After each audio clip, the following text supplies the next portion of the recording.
quisiera invitarlos a que abramos nuestras Biblias en el libro de Gálatas, en el capítulo 5. Dice: por lo tanto, Cristo en verdad nos ha liberado. Ahora asegúrense de permanecer libres y no se esclavicen de nuevo a la ley. Presten atención, yo, Pablo, les digo lo siguiente: si dependen de la circuncisión para hacerse justos ante Dios, entonces Cristo no les servirá de nada. Lo repito, si pueden lograr el favor de Dios mediante la circuncisión, entonces están obligados a obedecer cada una de las ordenanzas de la ley de Moisés. Pues si ustedes pretenden hacerse justos ante Dios por cumplir la ley, han quedado separados de Cristo, han caído de la gracia de Dios. Y tal vez cuando lo escuchamos es como: no entiendo de qué trata, qué es la circuncisión, por qué la ley de Moisés, qué está tratando de decir Pablo, ¿no? Pero para entrar un poquito en contexto, Pablo escribe esta carta a una iglesia que se encontraba en Galacia. Por eso se llama Gálatas, porque está escrita los Gálatas. Esta era una iglesia que Pablo había fundado en uno de sus viajes ministerios, y cuando Pablo se va y los deja, parece que eran como los niños cuando la mamá se va y hacen todo lo que no deberían de hacer. Literalmente fue lo que sucedió con la iglesia en Galacia. Llegaron personas predicando un evangelio no verdadero, predicando una doctrina falsa, y para entender un poco más, esta iglesia estaba conformada en su mayoría por gentiles, o sea, personas que no eran judías. Entonces, cuando llegan estas personas a la iglesia de Galacia o de los Gálatas, ellos le dicen: muy bien, tú ya pusiste tu confianza en Jesús, tú creíste que Jesús puede salvarte, pero tienes que cumplir ciertas cosas de la ley de Moisés, como lo era la circuncisión. Y entonces, literalmente, si ustedes leen todo el libro de Gálatas, es Pablo cuestionándolos porque ellos olvidaron la verdad del evangelio y se fueron tras las obras de la ley. Entonces, es por eso que Pablo les dice: si ustedes pretenden que pueden hacerse justos delante del Señor al circuncidarse, entonces tienen que cumplir completamente toda la ley. Y vamos a volver a leer el versículo una vez más, ahora que ya sabemos un poco el contexto. Y quiero que esta vez lo leamos con mucha atención. Dice: por lo tanto, Cristo en verdad nos ha liberado. Ahora asegúrense de permanecer libres y no se esclavicen de nuevo a la ley. Presten atención, yo, Pablo, les digo lo siguiente: si dependen de la circuncisión para hacerse justos ante Dios, entonces Cristo no les servirá de nada. Lo repito, si pueden lograr el favor de Dios mediante su circuncisión, entonces están obligados a obedecer cada una de las ordenanzas de la ley de Moisés.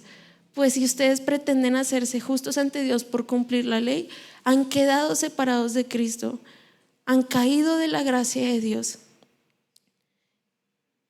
¿Y por qué Pablo se enfoca en que ellos, o más bien porque Pablo les dice: si ustedes pretenden hacerse justos ante Dios por medio de la ley?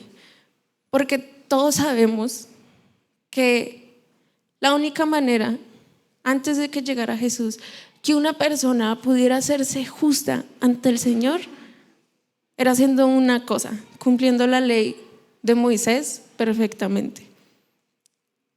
Pero cuando Cristo llega, Cristo dice: ningún ser humano jamás podrá lograr ser perfecto ni cumplir la ley.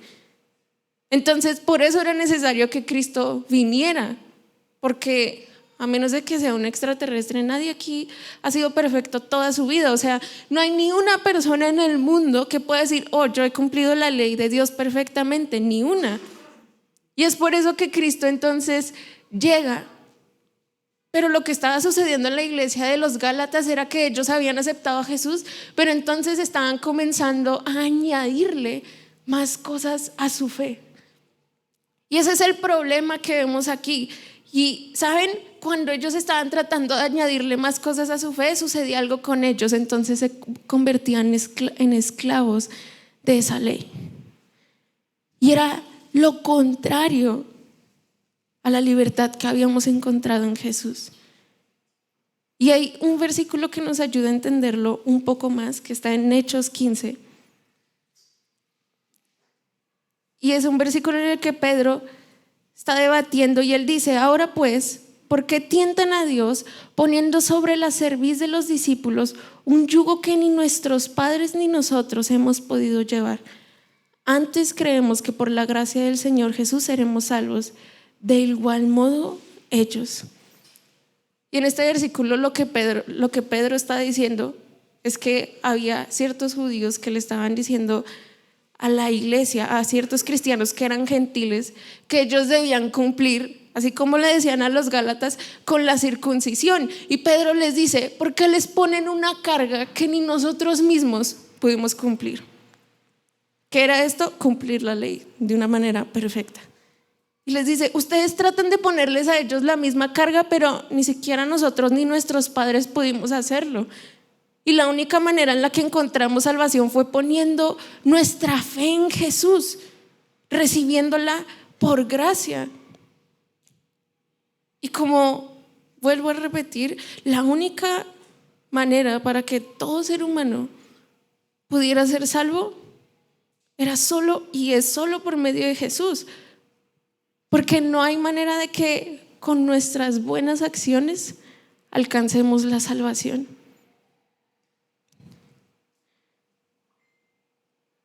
Y entonces Pablo les dice, volviendo a Gálatas, que si ellos entonces querían ser justos por medio de la ley, entonces les dice: bueno, si ustedes quieren circuncidarse, entonces no solo tienen que cumplir una cosa de la ley, tienen que cumplir todas las cosas.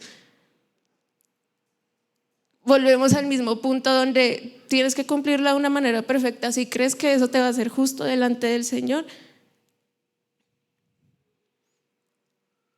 Y entonces les dice en el verso 4: pero si ustedes pretenden hacerse justos ante Dios por cumplir con la ley, han quedado separados de Cristo, han caído de la gracia de Dios. Y enfoquémonos por un momento en estas dos cosas, porque les dice, leamos por un momento. La verdad, este versículo fue uno como de los que yo pasé mientras hoy estaba estudiando, pero después volví y decía: ok, creo que tiene muchas cosas, resume muchas cosas en un solo versículo.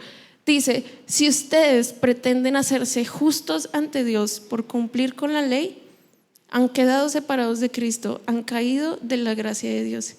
Y es como si pusieran negativo lo que nosotros realmente tenemos que hacer para ser justos delante del Señor, o más bien somos hechos justos delante del Señor al estar unidos a Cristo y al recibir esa salvación por gracia.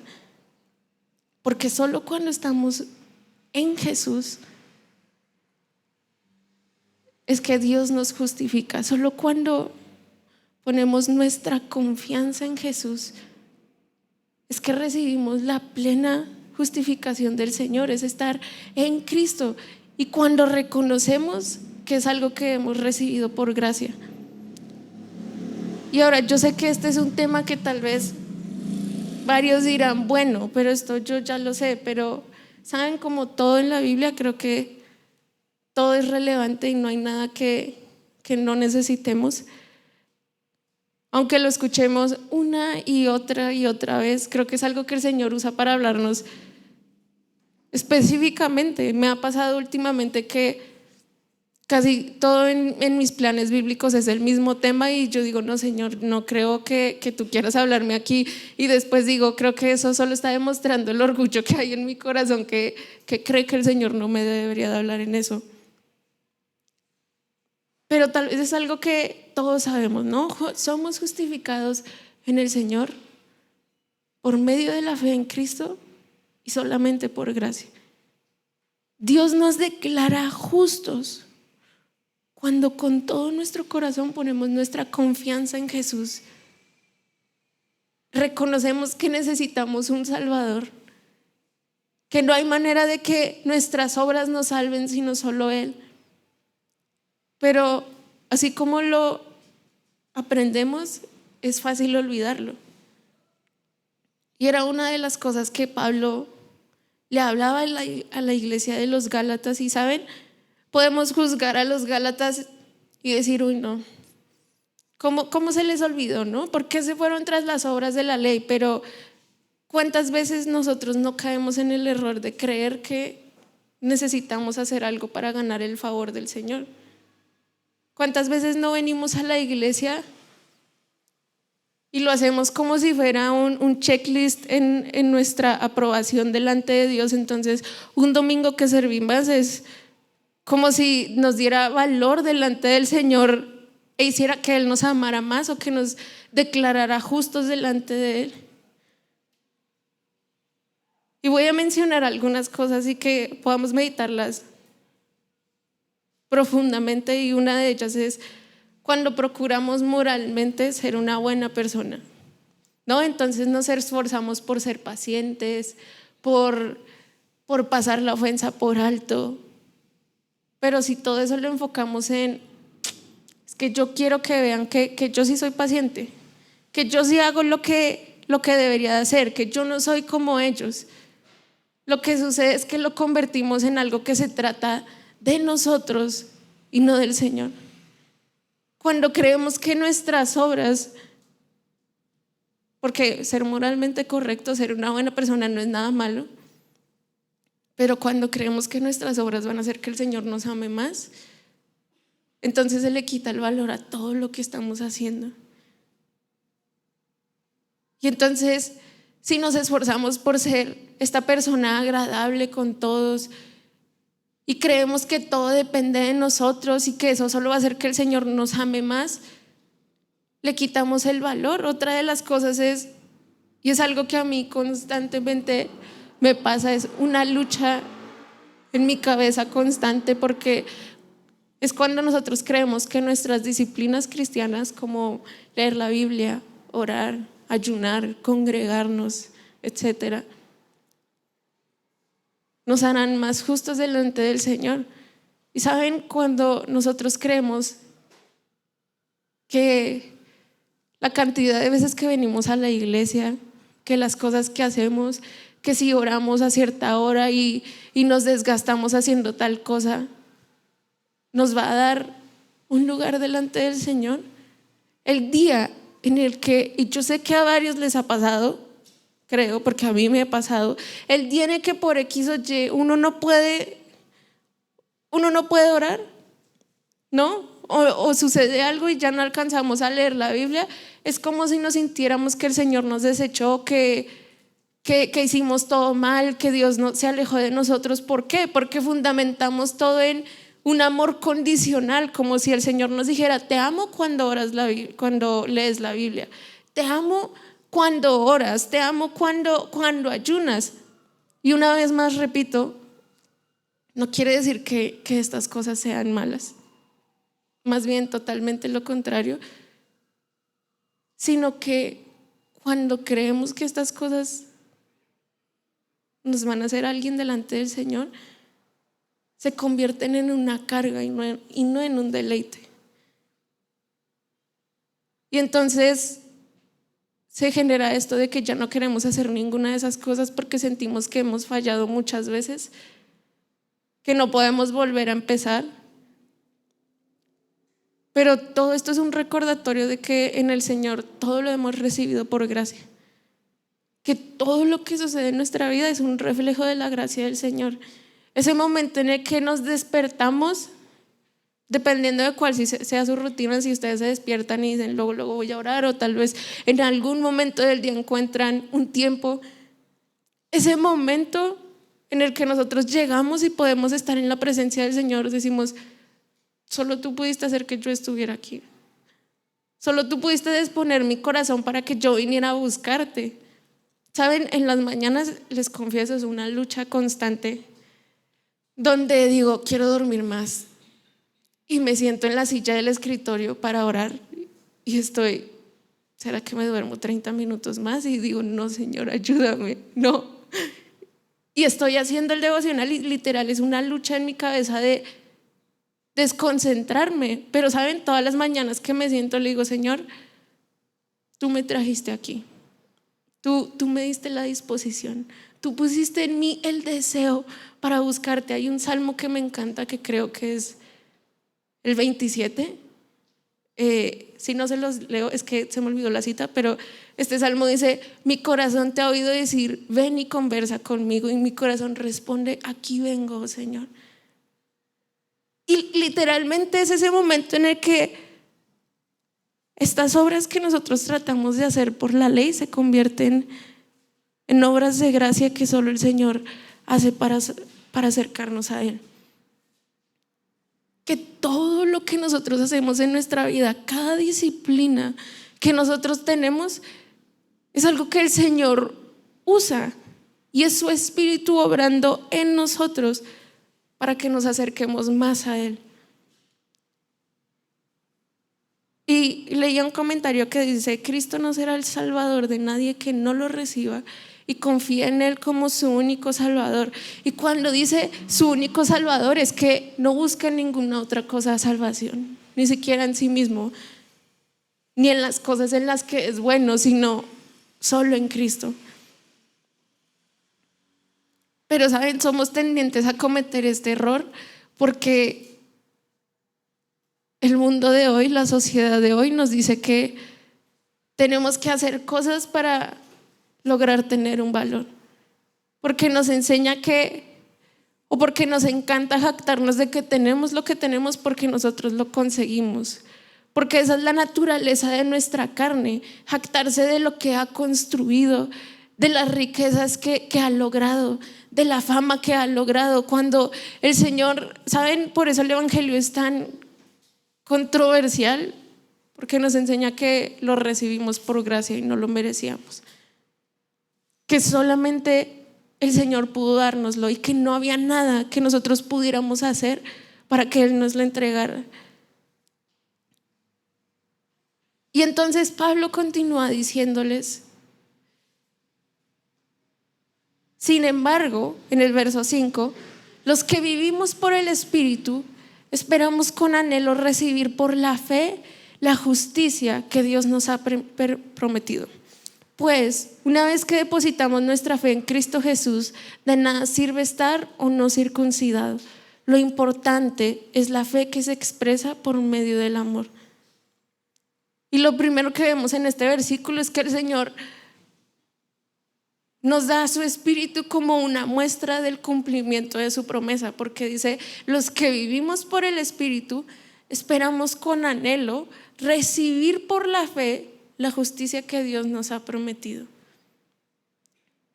Y este versículo se relaciona con Romanos 8:22, que dice: pues sabemos hasta el día de hoy toda la creación gime de angustia como si tuviera dolores de parto, y los creyentes también gemimos, aunque tenemos al Espíritu Santo en nosotros como una muestra anticipada de la gloria futura, porque anhelamos que nuestro cuerpo sea liberado del pecado y el sufrimiento.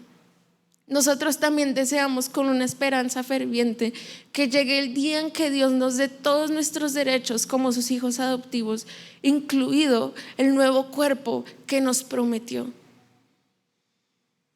Y esta es literalmente Pablo les está recordando: si ustedes viven por el Espíritu, entonces ustedes esperarán el día en el que el Señor cumpla su promesa y lo que Él ha declarado en nosotros se vuelva una realidad visible. Y Romanos 8 nos muestra la lucha y el anhelo que cada uno que se ha enfrentado a su naturaleza carnal sufre. Y es este anhelo de que todo sea como debería de ser, de que las cosas sean restauradas. Yo no sé si ustedes han pasado algún momento en el que pueden ver tanto la maldad de su corazón que solo dicen: Señor, cuánto anhelo que tú restaures todo y que mi corazón sea lo que debería ser en ti. Pero saben, en mi caso son normalmente esos momentos de orgullo, que puedo ver tanto mi orgullo que simplemente es como me humilla tanto ese pecado que tal vez aflige, que yo digo: Señor, cuánto anhelo el día en el que tú vuelvas y en el que tú restaures todo y todo sea como debería ser y ya no haya más llanto, ni dolor, ni sufrimiento. Y este versículo dice justamente eso, que toda la creación y aún los hijos del Señor esperamos con ansias el día en el que Él vuelva. Y cuando vemos nuestro pecado, tenemos dos opciones: o clamar al Señor o tratar de vivir de cierta manera para hacer que el Señor nos ame. Porque tal vez hubo un momento en el que cayeron y dicen no, nunca más. Y es como si tratáramos de pagarle al Señor y decir no, Señor, te fallé y ahora voy a hacer tal y tal y tal y tal y tal para que tú me ames, cuando el Señor dice no hay nada que tengas que hacer, porque yo ya te salvé y lo recibiste no por las cosas que estás haciendo, sino porque yo te entregué mi amor. Y saben, el Espíritu Santo en nuestras vidas también es este reflejo de que Él lo restaurará todo, de que Él cumplirá su promesa. La Biblia dice que Él es la garantía. Él es eso que asegura que el Señor un día lo restaurará todo, que Él nos ha justificado en Jesús y un día cuando estemos delante de Él, Él cumplirá la promesa que hizo con nosotros. Y es increíble porque el Señor todo lo sabe, porque sabe las luchas de nuestro corazón, sabe las dudas. Yo no sé si ustedes, o sea, de chiquita creo que tenía muchas dudas existenciales y yo decía, entonces, sí va a ser que cuando yo llegue delante de Dios, Él sí me va a justificar, ¿no? O sea, y era como literal me lo cuestionaba todo el tiempo y a veces no podía dormir, les confieso, porque pensaba mucho en todo. Pero es literalmente cómo podemos estar seguros de que el Señor nos ha justificado, porque ha puesto a su Espíritu en nosotros. Su Espíritu es la evidencia de que Él nos ha hecho justos, que Él nos ha perdonado y que nos recibirá cuando estemos delante de Él. Entonces ya no tenemos que cumplir con un montón de reglas para que el Señor nos ame. Saben, en la convención de pre hablaba de algo parecido y les decía, a los pre a veces pareciera que pensamos que la vida cristiana es como una fórmula mágica y entonces tengo que cumplir esto y luego tengo que hacer esto, o como si se tratara de una receta o de un problema de matemáticas en el que tenemos que seguir varios pasos para llegar al resultado. Y a veces vivimos la vida cristiana como si fuera de esa manera: voy a hacer esto y luego voy a hacer esto, entonces voy a ayunar tantas veces a la semana y voy a hacer esto y no voy a faltar nunca a mi reunión. Y una vez más, y es la última vez que lo repito para no cansarlos, no quiero decir que ninguna de estas cosas sean malas, pero si pretendemos que esas cosas van a agregar algo al sacrificio de Cristo, como dice Pablo, ustedes se han separado de Cristo y han caído de la gracia del Señor, porque pretendemos que nuestras obras pueden añadir algo y entonces olvidamos que su obra fue perfecta y que no hay nada que se le pueda añadir, que no hay nada que podamos hacer, porque lo que Cristo hizo fue lo que nosotros no pudimos hacer. Él cumplió la ley del Señor de manera perfecta, vivió la vida perfecta que ninguno de nosotros pudimos vivir, para que cuando nos acercáramos a Él y confiáramos y realmente nuestro corazón descansara en Él con completa seguridad, Él nos entregará todo lo que Él hizo, toda su justicia. Y es por eso que es gracia, porque es algo que no merecemos. Porque si ustedes piensan en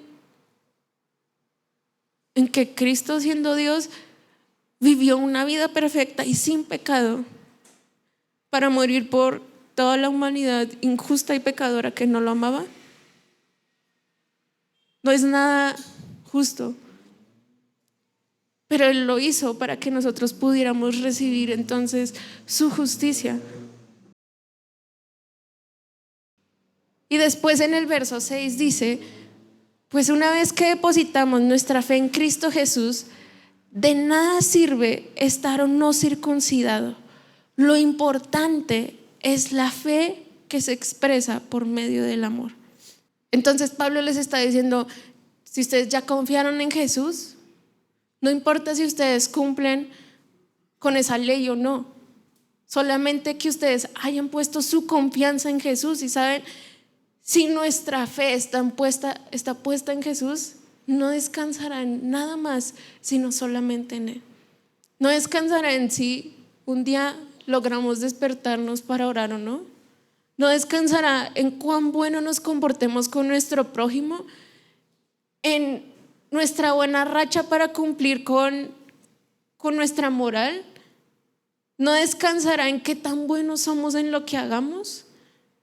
No descansará en el éxito, la fama o la aprobación social que tengamos, ni aún en lo que las personas piensen de nosotros o la manera en la que nos veamos a nosotros mismos. Porque saben, esta es otra de las cosas, y es que algunas veces cuando luchamos con nuestro pecado, nos vemos tanto a nosotros mismos que quitamos nuestra mirada del Señor. Y entonces contemplamos tanto nuestra maldad que nos olvidamos que el Señor es suficiente para vencer nuestro pecado, que cuando Jesús vino, murió y resucitó, Él derrotó el pecado. Entonces nuestra salvación no debería descansar en qué tan buenos creemos que somos, sino más bien reconocer, Señor, no hay nada bueno en mí. Porque como leíamos en el comentario de Matthew Henry hace unos minutos, él dice, solamente aquel que descansa en la obra de Cristo, y solamente en Él, solamente aquel que lo tiene como su único Salvador. Y saben, son esos momentos en los que uno ve tanto su pecado que podemos olvidar que Cristo lo venció en la cruz. Hay algo que es muy importante que ninguno de nosotros podemos olvidar. Muchas veces hablamos de la vida de Jesús, de su muerte, pero olvidamos un poco su resurrección. Y saben, si Jesús no hubiera resucitado, nuestra fe sería en vano. Porque cuando Jesús resucitó, Él estaba testificando algo: vencí a la muerte, vencí el pecado. Y ese recordatorio de que Jesús resucitó es mi recordatorio de que yo puedo decir, yo puedo sufrir, pelear contra el pecado, pero el Señor lo venció en la cruz. Pero cuando Jesús resucitó, le dio la muerte al pecado. Y eso le da descanso en nuestra alma, porque no importa qué tan fuerte sea nuestro pecado, qué tan dura sea nuestra lucha contra el pecado, Jesús ya ha prometido algo, porque Él ya lo hizo, y es que nos hará libres si ponemos nuestra fe en Él. Entonces, si nuestra fe está en Cristo, no descansará en nada más sino en Él. Y yo creo que todo el sentido de esta charla es un llamado para todos nosotros a descansar en la obra de Cristo y no en nuestras obras. Y una vez más cito otro comentario que encontraba que dice: ningún privilegio o profesión externo servirá para ser aceptos de Dios, delante de Dios, sin la fe sincera en nuestro Señor Jesús. Y la salvación es por fe y por gracia. Se requiere esas dos cosas: tener fe en Cristo y creer que lo hemos recibido solamente por gracia. Pero luego Pablo continúa diciendo algo que a mí la verdad me rompió la cabeza, porque son de esas cosas que se ven fáciles pero no entiendo.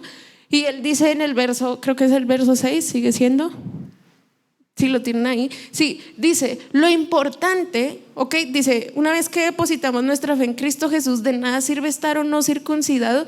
Lo importante es la fe que se expresa por medio del amor. Y uno podría decir, ¿cómo? O sea, me está diciendo que no haga nada de obras y luego me dice que sí las haga.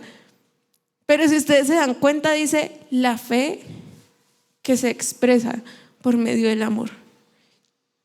O sea, el motivo principal es la fe. La fuente de todo es la fe y se expresa de una manera.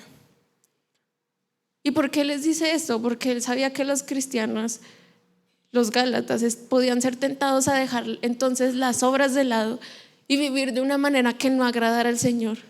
Y porque también conocía su lucha con guardar la ley del Señor. O sea, ellos tenían esta lucha: o entonces me dejo guiar por todos mis deseos y vivo de manera que no agrade al Señor, o entonces trato de justificarme delante de Dios procurando vivir una vida justa moralmente. Pero saben, Pablo está diciendo: lo importante es una fe que se expresa por medio del amor. Y Santiago nos explica esto de otra manera en Santiago 2:17, cuando dice que la fe sin obras es muerta, que no hay manera de que nuestra fe en Jesús no produzca obras. Entonces, cuando hablamos ahora de obras, no estamos hablando de obras que nacen de un deseo de justificarnos a nosotros mismos, sino de obras que nacen de la fe en Cristo Jesús. Y estas obras no son obras que agregan algo a nuestra salvación en Cristo, sino que nacen como un resultado de estar en Él. Y más adelante Pablo lo expresa de otra manera en el versículo 13, que dice: pues ustedes, mis hermanos, han sido llamados a vivir en libertad, pero no usen esa libertad para satisfacer los deseos de la naturaleza pecaminosa. Al contrario, usen la libertad para servirse unos a otros por amor, pues toda la ley puede resumirse en un solo mandato: ama a tu prójimo como a ti mismo. Pero si están siempre mordiéndose y devorándose unos a otros, tengan cuidado, corren peligro de destruirse unos a otros. Dios en Cristo había llamado a la iglesia en Gálatas a ser libre, o sea, ya no estar bajo el yugo de la esclavitud de la ley. Porque si ustedes leen, dice: han sido llamados a vivir en libertad. Versos anteriores o después, no me acuerdo, no lo anoté, Pablo habla de Dios como aquel que los llama, en sentido de es aquel que los llama a vivir una libertad en Él. O sea, el deseo de Dios para los Gálatas no era que ellos trataran de vivir de la manera en la que habían estado viviendo, sino que pudieran ser libres. Pero Él les dice: pero no usen esa libertad para satisfacer los deseos de su naturaleza pecaminosa, porque es la lucha con la que todos nosotros vivimos. Y es entonces: he sido libre en Cristo, entonces quiere decir que puedo hacer todo lo que yo quiera porque Dios ya me perdonó. Y saben, ese es el error del que escuchamos muchas veces de muchas personas. Yo no sé ustedes, pero toda mi vida cristiana he escuchado de personas que, diciendo ser cristianas, predican otra cosa completamente contraria. Y es como: no, Dios ya me perdonó, Él ya me salvó, entonces yo puedo vivir y hacer esto y esto y no va a pasar nada. Pero es justo lo que Pablo les está diciendo aquí: Dios ya les dio libertad, pero no usen esa libertad como un pretexto para que entonces ustedes puedan satisfacer los deseos de su carne. ¿Y cuáles son los deseos de la naturaleza pecaminosa? Son todos estos deseos, como yo les decía, un ejemplo sencillo: en las mañanas cuando me despierto y digo: no quiero orar, no voy a usar mi libertad en Jesús como excusa para decir: bueno, pero igual Dios me ama, no pasa nada si no oro hoy. No, sino conscientemente digo: yo sé que el Señor me va a amar, ore o no ore, pero yo no voy a usar esta libertad para satisfacer los deseos de mi carne, que ama dormir, que ama hacer otras cosas que no es el Señor. Y a eso es lo que Pablo se refería con: no usen esa libertad para satisfacer los deseos de su carne. Y yo quiero que ustedes piensen en qué cosas, tal vez en lugar de libertad, hemos vivido en un tipo de libertinaje, tratando o buscando hacer todo lo que nuestra carne desea.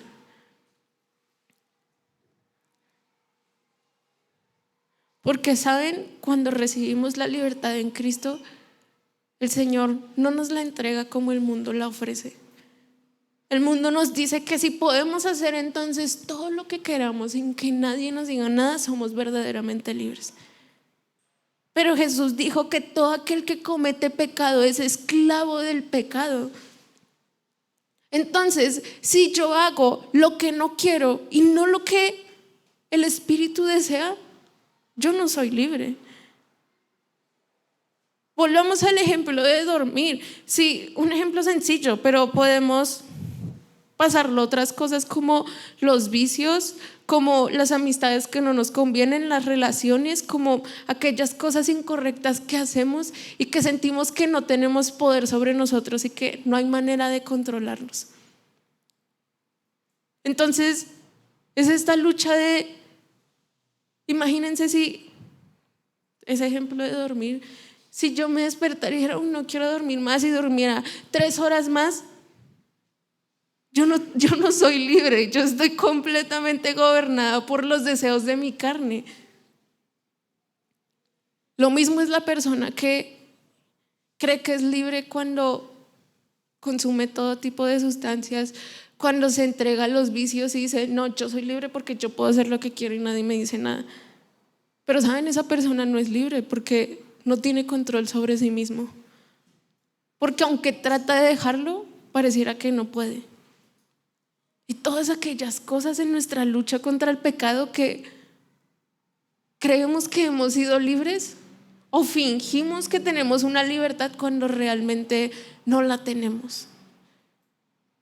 Y Pablo, y Dios nos llama a vivir una vida que no satisface los deseos de la carne, que no vive en el pecado, que no trata el pecado con ligereza y es como, no pasa nada si hago esto. Dice, en cambio, usen la libertad para servirse unos a otros por amor. Pues toda la ley puede resumirse en un solo mandato: ama a tu prójimo como a ti mismo. Se une con el versículo que estábamos leyendo, que es el verso 6 de Gálatas 5, que dice: lo importante es la fe que se expresa por medio del amor. Y saben, yo me cuestionaba, ¿por qué el amor? O sea, ¿por qué en otra cosa? Porque él dice la ley que se expresa, la fe que se expresa por medio del amor, o porque Pablo dice porque toda la ley se resume en ama a tu prójimo como a ti mismo. Pero es porque nuestro amor mutuo es la evidencia de que el Señor vive en nosotros, de que le pertenecemos, de que somos sus discípulos. Y él lo dijo en Juan 13:34 al 35, dice: un nuevo mandamiento les doy, que se amen unos a otros como yo los he amado, que también se amen unos a otros. En esto conocerán todos que son mis discípulos, si tuvieran amor los unos con los otros. Y saben, Jesús anteriormente en versículos había resumido la ley en 2 cosas: amar al Señor con todo nuestro corazón, con toda nuestra mente y todas nuestras fuerzas, y amar a nuestro prójimo como a nosotros mismos. Pero muchas veces nos enfocamos más en el primero y olvidamos el segundo.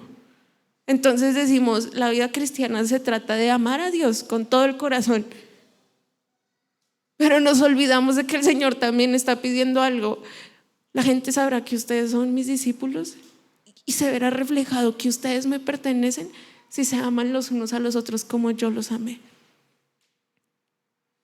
Pero es tan fácil vivir nuestra fe solamente para nosotros mismos, de una manera egoísta, sin importarnos por nuestro prójimo. Y saben, me encanta porque aún todo lo que hemos estado haciendo como ministerio de jóvenes es un reflejo del amor que el Señor nos manda a tener por nuestro prójimo, porque nos lleva a salir de nuestra zona de comodidad, porque nos lleva a dejar de pensar solamente en nosotros mismos y a pensar, así como yo necesito a Jesús, alguien más también lo necesita. Alguien necesita que yo invierta tiempo en él, que yo ore por una persona, que yo pase tiempo con esa persona para que esa persona pueda acercarse al Señor. Pero ¿saben? No hay manera de que nos amemos los unos a los otros sin la ayuda de su Espíritu. Y vamos a leer, no sé si Gálatas 5 a partir del 16 está acá. Sí. Dice, por eso les digo, dejen que el Espíritu Santo los guíe en la vida. Entonces no se dejarán llevar por los impulsos de la naturaleza pecaminosa. La naturaleza pecaminosa desea hacer el mal, que es precisamente lo contrario de lo que quiere el Espíritu. Y el Espíritu nos da deseos que se oponen a lo que desea la naturaleza pecaminosa. Estas dos fuerzas luchan constantemente entre sí. Entonces, ustedes no son libres para llevar a cabo sus buenas intenciones. Pero cuando el Espíritu los guía, ya no están obligados a cumplir la ley de Moisés. Cuando ustedes siguen los deseos de la naturaleza pecaminosa, los resultados son más que claros: inmoralidad sexual, impureza, pasiones sensuales, idolatría, hechicería, hostilidad, peleas, celos, arrebatos de furia, ambición egoísta, discordias, divisiones, envidia, borracheras, fiestas desenfrenadas y otros pecados parecidos.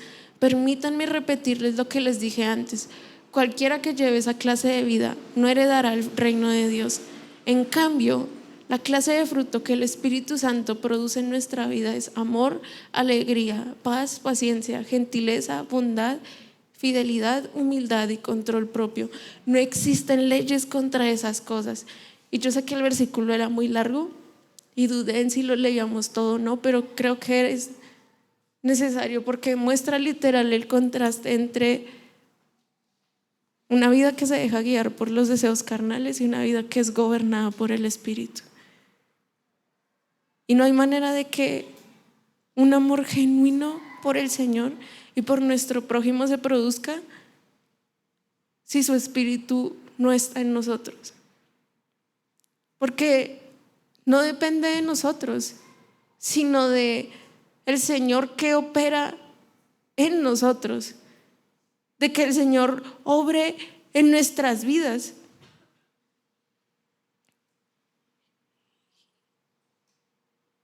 Y después quiero leerles otro verso, porque cuando me preguntaba, bueno, pero ¿por qué el amor? ¿Por qué habla de la fe que se expresa por medio del amor? Y 1 Corintios 3 es un versículo que la mayoría de nosotros conocemos. Y dice, si yo hablase lenguas humanas y angelicales y no tengo amor, vengo a ser como metal que resuena o címbalo que retiñe. Y si tuviese profecía y entendiese todos los misterios y toda ciencia, y si tuviese toda la fe de tal manera que trasladase los montes y no tengo amor, nada soy. Y si repartiese todos mis bienes para dar de comer a los pobres, y si entregase mi cuerpo para ser quemado y no tengo amor, de nada me sirve. El amor es sufrido, es benigno, el amor no tiene envidia, el amor no es jactancioso, no se envanece, no hace nada indebido, no busca lo suyo, no se irrita, no guarda rencor, no se goza de la injusticia, mas se goza de la verdad. Todo lo sufre, todo lo cree, todo lo espera, todo lo soporta. El amor nunca deja de ser, pero las profecías se acabarán y cesarán las lenguas y la ciencia se acabará. Y es porque podemos buscar agradar al Señor de muchas maneras, pero si en nosotros no está el fruto del amor, no servirá de nada todo lo que hagamos.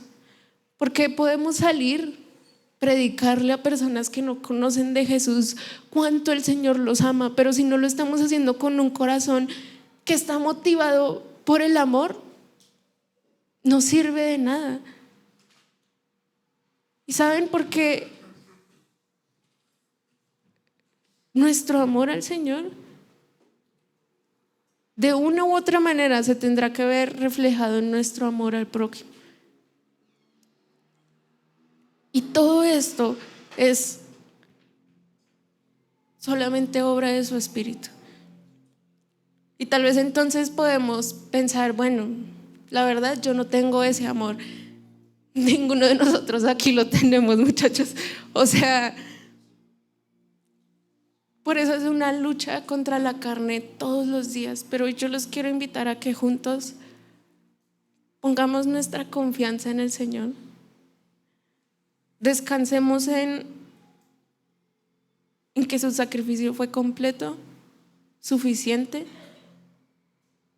en que no hay nada que podamos hacer para añadirle a nuestra justicia, pero que Él nos llama a vivir ahora una vida en el Espíritu, siendo controlados, guiados por su Espíritu, porque esa es la verdadera libertad. Cuando Pablo les dice a libertad ustedes han sido llamados, es la libertad que su Espíritu trae a nuestras vidas, de no ser más gobernados por los deseos de nuestra naturaleza.